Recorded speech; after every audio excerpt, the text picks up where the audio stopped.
영광 돌리길 소망하오며 예수 그리스도의 이름으로 기도하옵나이다. 아멘. 고대 그리스에서 활동을 했던 마케도니아 출신의 아리스토텔레스라는 철학자가 있습니다. 그는 우리에게 인간은 본질적으로 사회적 동물이다라는 말로 잘 알려져 있습니다. 그의 그 말은 사람이란 혼자서는 자신이 살아갈 수 있는 삶을, 완전한 삶을 살아갈 수가 없다는 것이죠.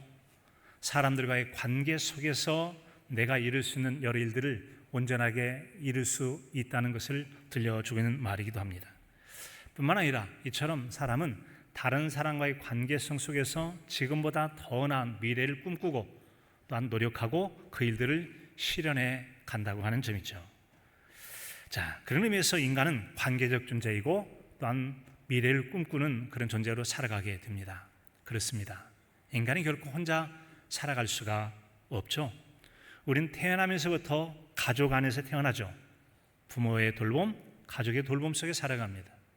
조금 자라면 유치원이나 학교를 가게 되고 학교나 유치원 같은 데서 선생님과 선후배나 동료들과의 관계 속에 살아가게 되죠. 좀 더 자라게 되면 일터라고 말할 수 있는 여러 가지 다양한 공동체 속에서의 삶이라고 하는 사회 속에 살아가게 됩니다. 그리고 우리는 또한 대한민국이라는 또 세계라고 하는 그런 국가 안에서 살아가게 되는 것이죠. 자, 여러분 이처럼 그런 공동체 안에 살아가는 그런 삶 가운데는 나 개인의 이야기, 우리 가족의 이야기가 있는가 하면 또한 내가 맺고 살아가는 사람들과의 관계 속에서의 이야기 혹은 관계의 신뢰나 불신이라고 하는 것이 있습니다. 그래서 우리는 개인적인 삶에 있어서 서사적 존재, 개인의 삶의 이야기를 갖고 있는가 하면 또한 우리는 관계적 존재로서 사람들과의 관계 속에 맺어진 이야기, 신뢰 관계 같은 게 있다는 점이죠.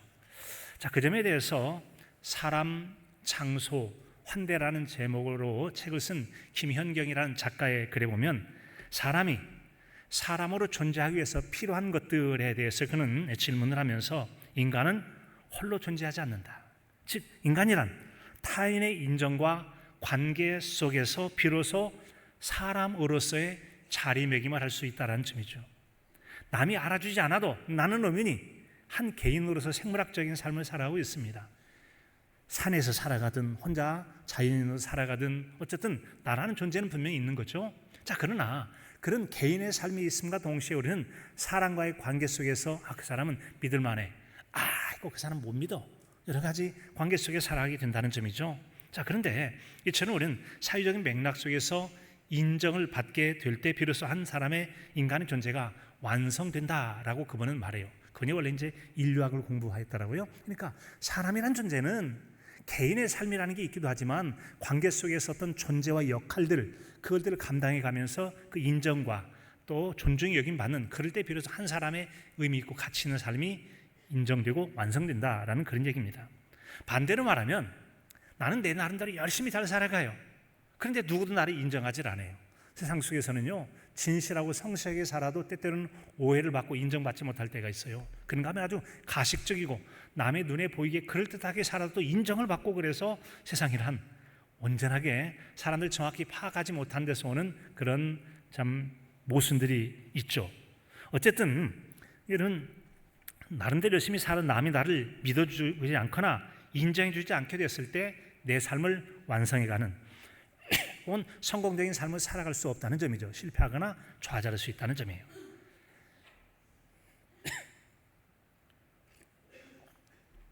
그래서 우리는 남에게 신뢰를 주기도 하고 인정을 받는 것이 참으로 중요합니다. 참으로 중요하죠. 특히 사람들이 사회적 관계라고 해서 혼자만 사는 게 아니라 서로 이웃과 관계를 맺고 어떤 공동체의 역할을 맡아서 살아가는 그런 인간관계적 존재로 살아갈 때는 사람들에게 신뢰를 주고 인정을 받는 게 참으로 중요합니다. 더욱이나 어떤 공적인 역할을 감당할 때 신뢰의 관계, 인정을 받는 건 참으로 중요한 일입니다. 자, 최근 들어서 최근 새로운 정부가 들어서 인사청문회를 지금 시작하고 있죠. 그런데 그런 여러분 대통령이 일꾼으로 쓰려고 남원 출신의 민정수석이라고 하는 한 분을 발탁해서 기용을 했다고 하죠. 쓰려고 했는데 개인적으로는 굉장히 사회적으로 성공한 분이었습니다. 그런데 여러 가지 뒷이야기를 보니까 그분을 공직을 맡을 만한 사람은 안 된다라고 해서 결과적으로 중간에 낙마라는 안타까운 일이 있게 됐었습니다. 여러분, 그런가 하면 지금 이제는 총리 순서가 됐죠. 선거에도 아주 기여를 많이 했고 이 사람 총리를 써야지, 대통령이 쓰려고 해요. 개인은 열심히 증언을 하고 있지만 야당에서는 벼르고 있죠. 이번에 이런 조건을 가지고서 낙마시키자, 그를 인준하지 않고 총리를 못하게 하자, 뭐 그런 거 아니겠습니까? 자, 여러분 어떻습니까? 이런 사회적 존재로서의 삶이라고 하는 것은 여러분 세상 속에서뿐만 아니라 하나님의 사람, 신앙인으로서 더욱 그럴 수 있다는 거죠. 하나님의 일할 때도 마찬가지라고 하는 거예요. 복음을 혼자서 믿는 믿음이 아니라 나 개인으로도 믿음을 갖게 되지만 내가 가진 복음을 또 인간관계 속에서 누군가에게 복음을 증거하는 관계적 존재로 살아가야 되는 거 아니겠습니까? 내가 신뢰를 얻지 못하거나 또한 남에게 있어서 인정받지 못하면 그 사람 믿을 것도 없어. 그 사람 말 더 들어볼 필요가 없어. 믿는 사람이라면 그래? 뭐 내가 믿지는 않겠지만 그래도 한번 당신이 하는 얘기를 귀 기울여 들어보겠다고 인정이나 여러분 또 신뢰할 수 있다는 것이 얼마나 중요한지 모른다는 점이죠. 이처럼 여러분 인간이란 모른지 관계 속에서 살아가게 되고 신뢰하는 관계 혹은 인정을 받는 것이 참으로 중요하다는 점이죠. 자, 그런 내용은 오늘 말씀 속에 똑같이 적용되고 있습니다. 하나님의 말씀을 증거할 복음의 사도인 이 바울 사도에게 있어서 그 사람들에게 있어서 인정과 불신에 대한 이야기가 바로 오늘의 말씀 속에 담겨 있기 때문에 그렇습니다. 바울 사도는 에베소라고 하는 이제 오늘날 터키 지역이죠. 에베소라는 지역에서 편지를 씁니다. 저 안에 있는 고린도 지역에 편지를 써서 내가 고린도로 간 다음에 이쪽에는 마게도냐로 올라가고 마게도냐로 간 다음에 다시 고린도로 내려오고 고린도에서 다시 저 유대라고 하는 바다 건너서 오늘날 이스라엘로 말하는 그 유대에 있는 성도들이 가겠다라고 얘기했어요. 그래서 그러니까 에베소에 편지를 쓸 때는 고린도에 들러서 성도들이 믿음을 세우고 또 마게도냐 지역의 성도들이 믿음을 세운 다음에 다시 고린도로 내려와서 고린도에 있는 성도들이 연보라고 하는 헌금을 하게 해주면 저 예루살렘 교회가 흉년이 들어가지고 굉장히 어려우니까 여러분들이 준 것을 내가 받아서 가겠습니다 라고 얘기했는데 어쩌다 보니까 일정에 차질이 생기게 된 겁니다. 그러자 마침 잘 됐다 하고 이 여러분 사실에 근거하지 않고 기분이나 감정 혹은 인간의 시기심에 의존해서 공인이 싫어하는 사람들이 있잖아요. 바로 바울 사도가 그런 면에서 어떤 사람의 미움이 됐어요. 왜냐하면 바울 사도는 원래 예수님의 12제자 중에 한 사람이 아니거든요. 그는 한때는 예수님 믿는 사람을 많이 핍박했던 핍박자와 회방자였습니다. 그런 사람이 이제 예수님 믿는 사람을 핍박하려 가다가 다메섹이라고 하는 길을 가는 도중에 부활하신 예수님 만나고 주님께 붙들림 받으어서 땅까지로 복음을 증거하는 복음의 증인이 되잖아요. 자, 그래서 복음을 증거하는 이 일을 행하는 그런 사람이었는데 그런 부분이 있는 데다가 지금 그가 편지를 써서 고린도 들은 다음에 마게도냐 들은 다음에 고린도 그리고 다시 저기 유대로 간다더니 또 약속을 안 지켰잖아. 저렇게 약속을 안 지켜 편지에 한 대로 약속도 안 지킨 저 사람 저런 사람 말을 믿을 것도 없잖아. 볼 것도 없어 라고 해서 바울 사도를 통해 세워진 고린도 교회 성도들에게 거짓으로 선동하는 좋지 않은 사람이 있었던 거죠. 바울 믿지 마라. 바울 따르지 마라. 그가 그렇게 거짓말하고 편지말도 안 지키는데 그런 사람이 전한 복음이 맞겠어? 믿을 것도 없어. 보나마나 하나 보면 열을 알지 하는 식으로 못 믿게 하려고 선동을 한 일이 있었다는 거죠. 자, 여러분 그렇다면 왜 바울 사도는 그렇게 가지 않았던 것인가 라고 하는 점 이해 않겠습니까? 그 나름대로 사정이 있었기 때문에 그랬다는 점이죠. 자, 여러분 그 사정은 뭐였을까요? 이제 우리가 잘 알고 있는 것처럼 고린도 전서에 보게 되면 고린도라고 하는 지역엔 4개의 파당이 있었어요. 바울파. 바울이 교회를 세우고 또 다른 데로 가서 복음을 증거하잖아요. 그때 바울을 추종하는 열심히 바울을 추종하는 사람이 있어요. 후에 말씀을 가르쳤던 또 아볼로를 따른 아볼로파가 있어요. 그런가 하면 예수님의 수제자라고 알려져 있는 게바, 베드로의 다른 이름이죠. 게바를 추종하는 게바파가 있게 되었어요. 그런가 하면 우리 모른 적 예수님 믿는 그리스도파가 돼야 되지. 그래서 여러분 교회 안에 4개의 파당이 있는 거죠. 바울파, 아볼로파, 게바파, 그리스도파. 건강한 교회입니까? 건강하지 않아요.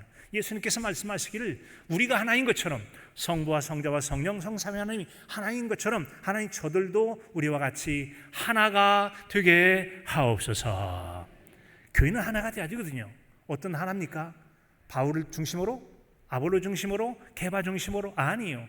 오직 우리의 길과 진리와 생명이 되신 예수 그리스도의 중심, 하나님 말씀 중심으로 하나 되어야 될 줄로 믿습니다. 오직 주님 안에 있으면 하나가 돼야 되거든요. 자, 그런데 바울 사도가 이제 그 고린도 교회 문제를 해결하려고 아볼로라고는 아주 말씀을 잘 증거하는 유능한 사람을 그 고린도 교회에 보내게 됩니다. 자, 그런데 그 보내려고 요청을 했더니 아볼로가 안 가겠다고 고민하면서 그 바울 사도의 제안을 거절하게 됩니다. 아니, 바울 사도가 그렇게 서로 복음의 협력자라면 좀 말 좀 들어주고 가서 고린도 교회를 잘 회복하면 좋을 텐데 왜 안 갔을까? 아볼로가 생각했던 사람이었어요.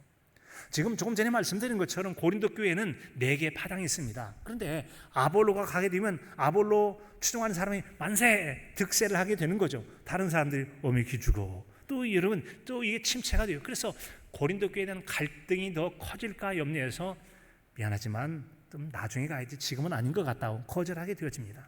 자, 여러분 이때 한 가지 생각할 점이 있죠.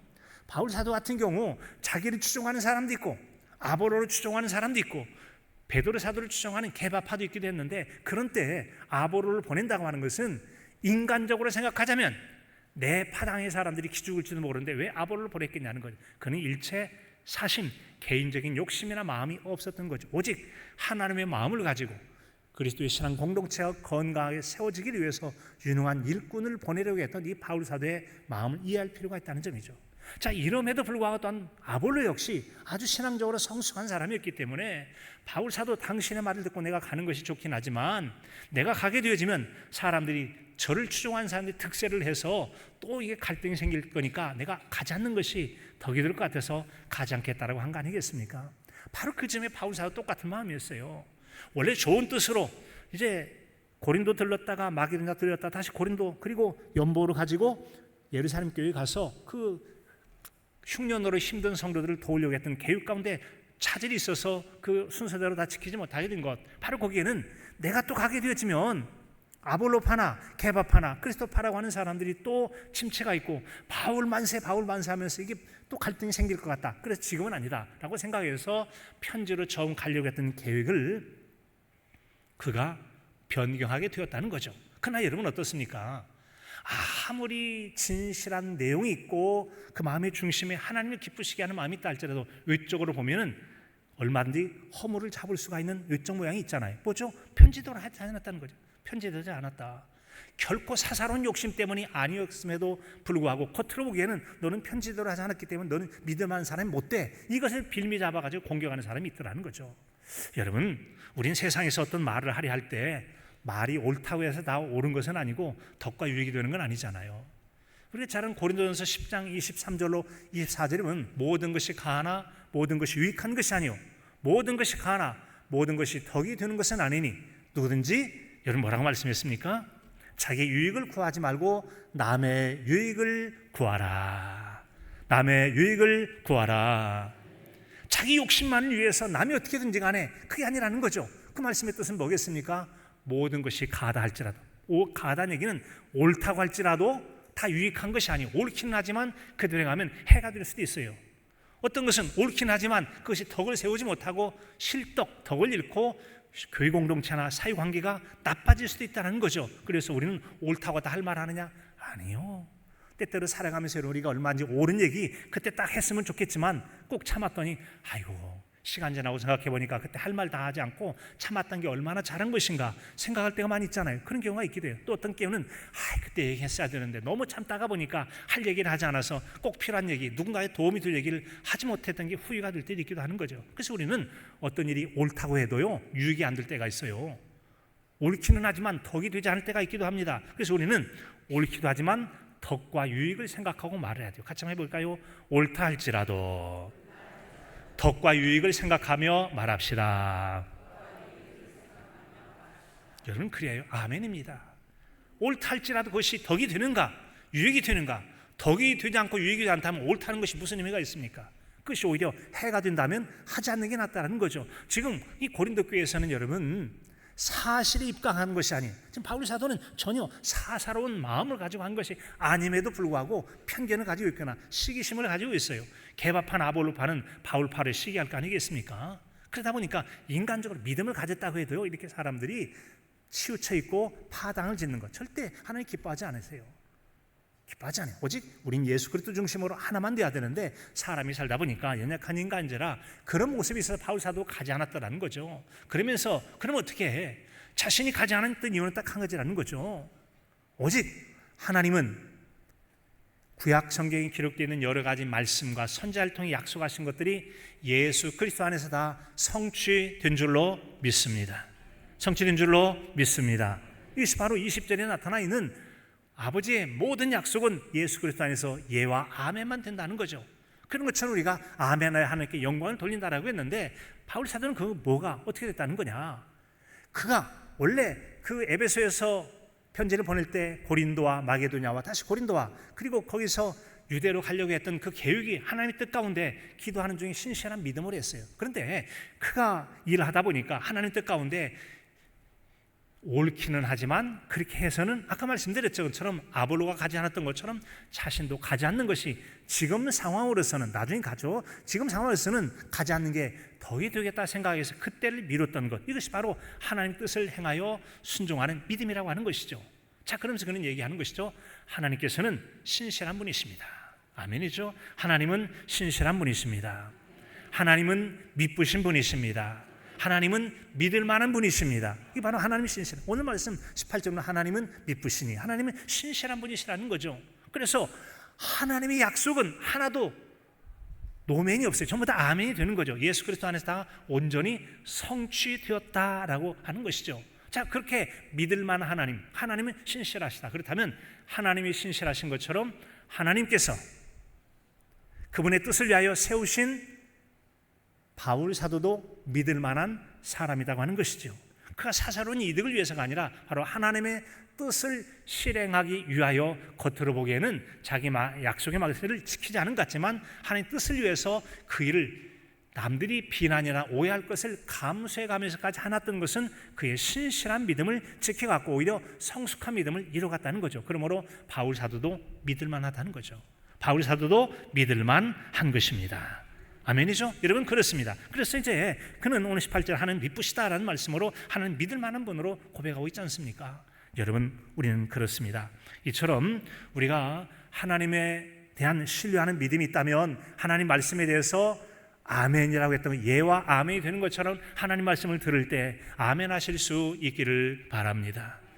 말씀을 들을 때뿐만 아니라 기도할 때도 아멘이요, 또한 찬양을 끝마칠 때도 아멘으로 신앙적 고백을 하는 은혜가 있기를 진심으로 축복합니다.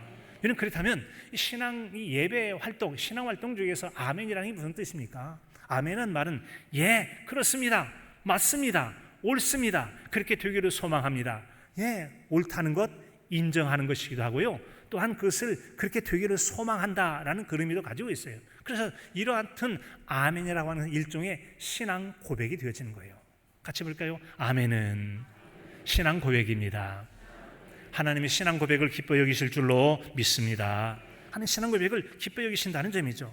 이런 베드로 사도 같은 경우 주는 그리스도시요 살아계신 하나님의 아들이십니다 라는 이 고백 하나, 사람들이 나를 누구라고 하느냐 여차여차 얘기했습니다. 아니, 다른 사람 얘기 말고 너희는 주는 그리스도시요 살아계신 하나님의 아들이십니다. 바요나 시몬아, 내가 잘하였다. 내 믿음의 고백 위에 내가 교회를 세울 것이다. 너는 앞으로 베드로, 반석이라는 뜻을 가진 베드로를 불러줄게 라고 이름을 하지 않습니까? 그리고 그 믿음의 반석에 내 교회를 세울 것이고 너에게 천국 열쇠를 주겠다고 말씀하잖아요. 신앙 고백 하나 잘했을 때 얼마나 칭찬을 받고 그의 놀라운 약속의 말씀을 주셨다고 하는 것이죠. 이처럼 아멘이 말씀에 대한 아멘으로 우리가 신앙 고백을 할 때 하나님 그 신앙 고백을 기뻐 받으시고 또 기뻐 여기시며 복 주실 줄로 믿습니다. 복 주실 줄로 믿습니다. 여러분, 이처럼 우리에게 아멘의 신앙이 필요한 점이죠. 아멘의 신앙이 필요해요. 바울 사도가 한 번은 바울 사도는요, 다윗이라고 하는 사람이 언약궤가 변경이 있을 때 언약궤를 이제 예루살렘 성 안으로 옮겨 안치를 하게 되죠. 그리고는 하나님을 찬양하여 노래합니다. 여호와 이스라엘 하나님을 영원부터 영원까지 송축할지로다. 아멘. 2부 예배는 그도 아멘을 더 잘하네요. 1부 예배가 훨씬 성도들이 많이 참여한데도 불구하고 아멘을 안 해서 제가 다시 읽었더니 아멘을 크게 하더라고요. 다시 한번 들어보겠습니다.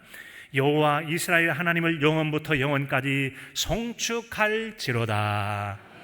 아멘. 이것을 화답이라고 말합니다. 화답이라고 해요. 화답이란 뭡니까? 예, 저도 동의합니다. 다윗 왕이시여, 당신이 이제부터 영원까지 하나님을 송축하겠다, 찬미의 영광 돌리겠다고 하는데 저희도 동의합니다. 저희도 그런 삶을 살아가렵니다 라고 이런 동의를 했다는 겁니다. 동의를 했다는 거죠. 송축하겠다라는 그런 얘기예요. 이처럼 아멘으로 화답하는 것을 하나님이 기뻐 여기신다라는 점이죠. 여러분, 이처럼 입으로 고백하는 것이 복되다는 것은 로마서 같은 경우는 사람이 마음으로 믿어 의에 이르고 입으로 시인하여 구원에 이르느니라. 입으로 시인하여 구원에 이르느니라. 여러분, 이 얘기는 뭔 얘기가 됩니까? 이렇게 우리가 아멘이라고 이 말씀 앞에 선포된 말씀에 대해서 믿음으로 맞으면 아멘, 그렇습니다, 그렇게 되기를 소망합니다, 전적으로 인정합니다, 그 말씀을 믿습니다, 이런 고백을 할 때 하나님께 그 믿음을 기뻐 받으신다는 거죠. 예수님 같은 경우도 여러분, 내 믿음대로 될지어다, 내 믿음대로 될지어다. 하나님 말씀에서 이제 구하라, 너에게 주실 것이요, 아멘 했다고 해보십시다. 그러면 그런 사람이 기도할 때 하나님께서는 아멘의 신앙 가진 그의 기도를 응답으로 복 내려 주실 줄로 믿습니다. 왜겠습니까? 믿음대로 되게 해주시니까 그렇다는 거죠. 그래서 이 고백이라는 게 얼마나 중요한지 몰라요. 우리가 여러분, 아멘하는 신앙이 하나님 기쁘시기도 하고 하나님께 복받는 은혜의 신앙이 될 줄로 믿습니다. 이런 그런 의미에서 찬양대가 찬양을 마쳤을 때도 아멘 하십시오. 찬양대 찬양의 가사는 어떤 내용이죠? 일종의 곡조 붙은 기도라고도 하고요, 어떤 찬양은 하나님에 대한 신앙 고백도 있기도 하고요, 하나님의 어떤 경우는 하나님의 참여의 영광도 돌립니다. 예, 저도 같은 마음으로 찬양합니다, 아멘, 하나님께 하여 주옵소서 끝나면 기도입니다, 저에게도 그 기도를 들어 주시옵소서, 아멘. 그래서 여러분, 찬양대 찬양 마칠 때도 아멘으로 화답하는 믿음의 고백으로 은혜에 동참하실 수 있기를 바랍니다. 그럼 우리 찬양대에 찬양 돌릴 때 찬양 올린 찬양한 사람에게 은혜뿐만 아니라 우리도 똑같은 믿음으로 화답하여 아멘을 고백할 때 하나님께서 그 신앙의 고백도 기뻐 받으시고 영광 받으시고 복 내려 주시기를 기뻐하실 줄로 믿습니다. 여러분, 그래요. 그게 정말 중요한 것이죠. 자, 우리에게는 이처럼 아멘의 신앙이 참으로 중요하다는 거죠. 그래서 우리는 이런 신앙 가지고 아멘의 예배를 드리게 되어져요. 일반적으로 성도들의 입 가운데서 아멘을 잘할 때와 잘 안 나올 때가 있어요. 마음에 침체가 있고 은혜가 떨어지면 옳은 말씀이긴 하죠. 하는데 이게 아멘이 잘한데, 그러나 마음에 기쁨이 있고 은혜가 있고 말이죠, 그 말씀에 대해서 마음이 와닿으면 아멘 아멘 하게 되는 거죠. 그런데 놀라운 사실은 세상 속에서 여러분 입으로 외치고 그러면 마음과 생각이 달라지는 경우도 있는 것처럼 여러분, 하나님 말씀에 대해서 마음에 그렇게 큰 기쁨도 없고 요즘 기도의 응답도 없고 하는 일도 잘 안 될지라도 하나님 말씀을 믿는 마음으로 하나님 제 그 말씀을 믿습니다 라는 마음 가지고 아멘 하시고 그렇게 되기를 소망한다는 마음으로 아멘 하게 됐을 때 자신의 믿음이 살아나고 활력 있는 생기가 돋는 은혜가 임하게 될 줄로 믿습니다. 여러분, 일반적으로 신앙적인 침체 같은 겪을 때 아멘을 잘하지 않지만 신앙에 기쁨이 있고 생기가 돋아날 때 아멘하게 되어지고 아멘하면 오히려 더 개인적으로 교회적으로 영적 부흥을 경험하게 된다는 점이죠. 왜요? 신앙 고백이니까. 하나님 바로 신앙의 고백 위에 은혜를 베풀어 주시고 응답 주시기에 여러분, 아멘이 신앙적인 고백으로 드려질 때 우리의 복이 될 줄로 알고 아멘할 상황이 될 때 더욱 아멘으로 신앙 고백하는 그런 은혜가 있기를 진심으로 축복합니다. 여러분, 이처럼 아멘이라고 하는 이 고백은 일반적으로 우리의 믿음을 강화시켜주고 믿음의 확신을 더욱 향상시켜준다라고 하는 점이죠. 이미 말씀드린 것처럼 하나님의 약속에 대해서 아멘, 하나님 말씀 그렇습니다, 너희가 복 내려주마 하면 아멘, 그렇게 여러분 복 주실 것을 기대감을 가지고 아멘 했을 때 하나님께서 그의 믿음을 더욱더 그래, 네가 내 말을 가지고 살려고 하는구나, 그 믿음을 굳건히 붙잡아 주시고 또 그런 삶에 대해서 응답 주시니까 점점 믿음이 향상되어 가는 은혜가 있더라. 동시에 아멘 할 때 자신이 입으로 대답할 때 이 소리가 귀에 들려지고 자기 마음에 더 깊이 새겨지니까 자기 믿음의 성장과 성숙에도 도움이 된다라고 하는 점이죠. 또 하나는 여러분이 이처럼 이제 아멘을 하게 됐을 때는 어떤 마음이 있겠습니까? 그 말씀에 대해서 따르고자 하는 마음의 다짐을 하게 되어진다는 점이죠. 그래서 이 말씀을 듣고 아멘할 때 마음에 다짐이 있게 되어지니까 더욱더 믿음에 있어서 영적 성숙을 했는데 도움이 되어져요. 동시에 아멘을 할 때는 아무 말에 아멘하지 않습니다. 때문에 여러분, 아멘할 때는 그 말씀이 믿음으로 고백할 때 그렇습니다, 동의합니다, 나 그 말씀을 믿습니다, 그렇게 되기를 소망합니다, 그런 마음을 가지고 아멘을 하게 되기 때문에 아무 말이나 가지고 아멘하지 않는다는 거죠. 자, 한번 제가 말씀 한번 전해보겠습니다. 하나님은 사랑이십니다. 하나님은 미움이십니다. 1부 때나 2부 때나 똑같이 아멘하는 분이 계세요. 기본적으로 그분은 저에 대한 신뢰감을 가지고 무슨 말 해도 나는 목사님 믿어주겠습니다라는 말씀을 그런 마음으로 듣겠습니다만, 여러분, 하나님은 미움은 아니시죠? 하나님은 사랑이세요. 하나님은 사랑이십니다. 따라서 아멘을 하는 순간에 우리가 말씀을 귀 기울여 듣고 어떤 말에 아멘할 것인가, 어떤 말은 그건 아니지 라고 분별을 하게 되는 영적 민감성을 가지고 분별하는 지혜를 길러주는 것이 또 아멘이라는 신앙 고백도 된다는 점이죠. 동시에 이 아멘이라고 하는 것은 하나님 중심적 삶으로 살아가게 된다는 점이죠. 일반적으로 사람에게는 본성적으로 자신의 육신의 욕구를 따라 살려는 마음이 있어요. 그런가 하면 또 동시에 한 가지 마음이 있다면 하나님의 성령님, 하나님의 말씀을 따라 살려는 마음이 있어요.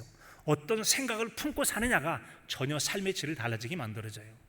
로마서 5장 8절, 6절 이하로 보면은 육신을 따르는 자는 육신의 일을, 영을 따른 자는 영의 일을 생각하나니 육신의 생각은 사망이요 영의 생각은 생명과 평안이니라. 생명과 평안이니라. 자, 육신을 따른 자는 육신의 생각만 해요. 그러니까 인간적인 생각, 내 본성적인 생각은 인간 중심적 생각으로 점점 육신적인 것만 생각해요. 그러나 영을 따르는 자는 영을 생각해요.